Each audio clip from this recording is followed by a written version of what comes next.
Today I'm baking something so good that my family did not wait for butter and it all disappeared while it was still warm. If you love coffee and soft fluffy bread, this recipe is about to win your heart. Hello everyone, welcome back to my kitchen. In this bowl I have 250 grams of bread flour, and to that I am going to be adding my salt. I added half teaspoon of salt into my flour and mix it together.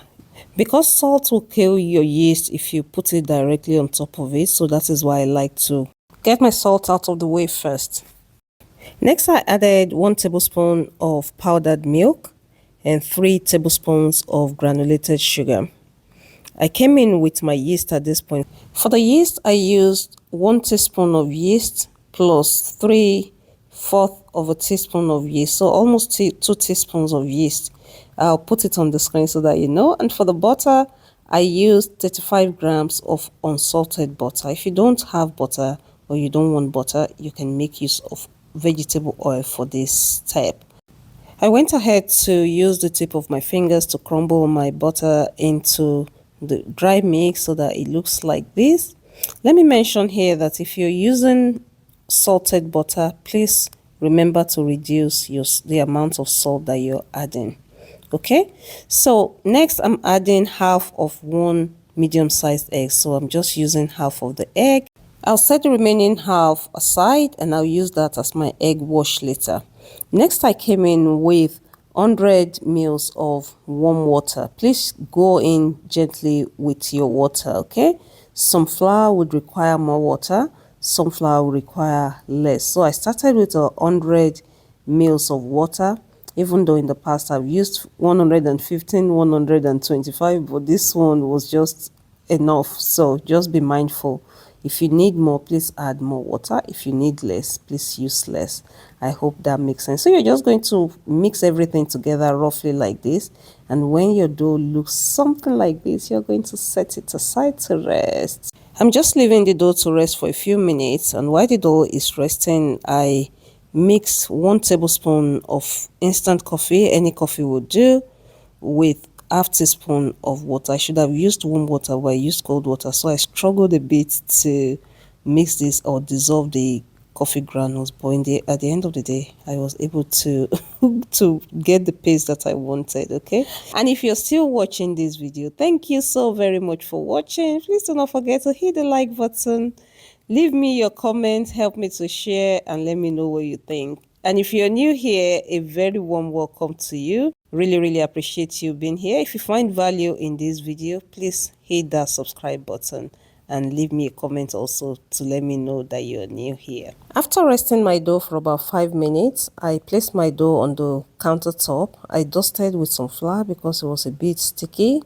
And you're just going to knead your dough. You knead your dough until it is nice and stretchy like this. It's not breaking apart easily again. The gluten has developed nicely. And after that, you're going to divide your dough into 2 equal parts. Okay, 2 equal parts. So now I've divided my dough. I rounded each part of it and kept it aside. So I'm going to be working on one now. So the one that I'm not working with, I place it in a bowl and cover it. Make sure you keep your dough covered at all times because you don't want the top to dry out and be crusty. So the half that I'm working with is this one, and I'm going to be adding my coffee paste into this one. So this will be our coffee flavored dough. So just go ahead to spread the dough out however you want it, and then you're going to bring your coffee paste. See, the coffee is not too liquidy, it's just a paste. It's not liquid at all actually. You're just going to spread your coffee paste all over that half of the dough. Okay, and once you've spread it like that, you're going to roll it like so, because you don't want to make a mess. If you do it any other way, I think you're going to create a mess, but if you do it this way, it is sure going to be everything controlled and contained. Okay, I hope that makes sense to you. So you're just going to be doing, turning it and kneading, turning and kneading and turning and kneading until your dough is now all coated with the coffee paste. Once the coffee is totally mixed into my dough, you're going to cover it and leave it to rest for another 25 minutes. So 25 minutes, after 25 minutes, I checked on my dough, poked it. I did the finger poke test. When you poke it and your dough is not popping up, or the hole is not covering up immediately, it means your dough is ready to work with again. So I degassed it. Degass it meaning that you remove the gas, flatten it out, or whatever you want to call it, and then you're going to mold it again. So all this handling at the appropriate time is what helps your bread to be nice, soft, and fluffy.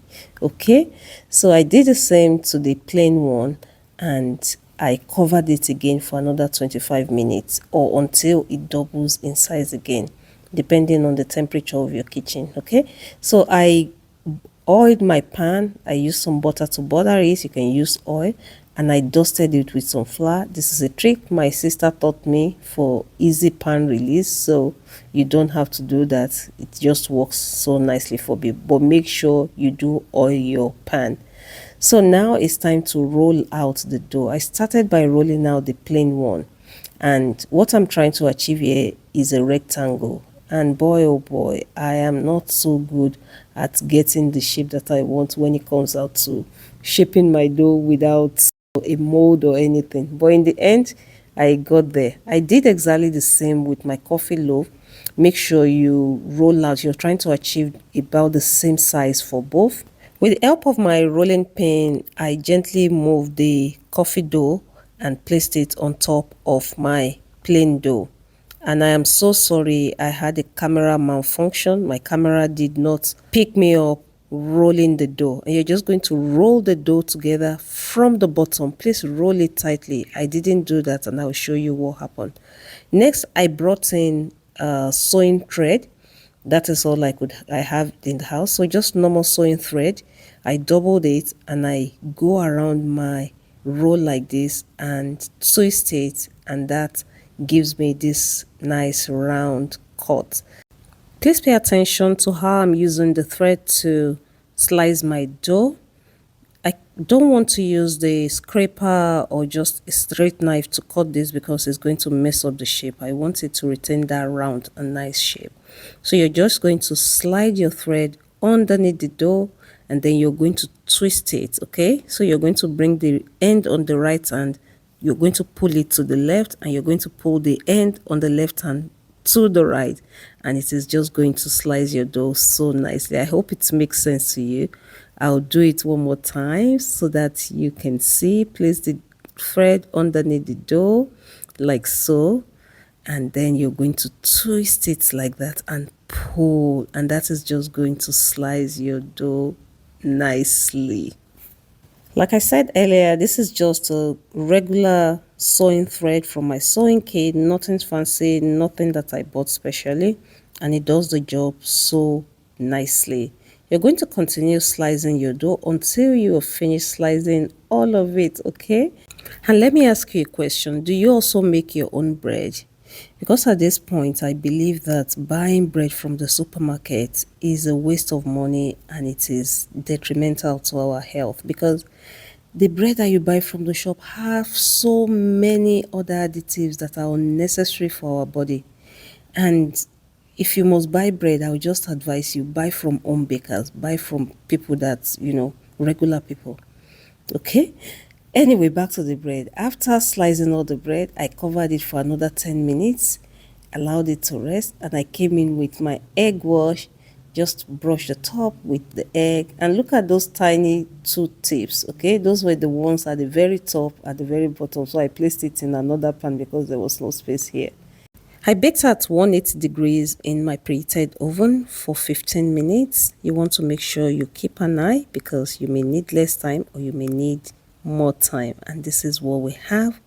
And that mountain there is the result of me not rolling tightly enough. And the first to go were those tiny ones. I just munched on them as quickly as I could. And there you have it. Delicious homemade coffee rolls are ready. Like I said, this needs no butter if you don't want to. They were that good. And next time I make this, I'm sure going to double or triple the recipe so that we can have more. Hope you've enjoyed watching today's video.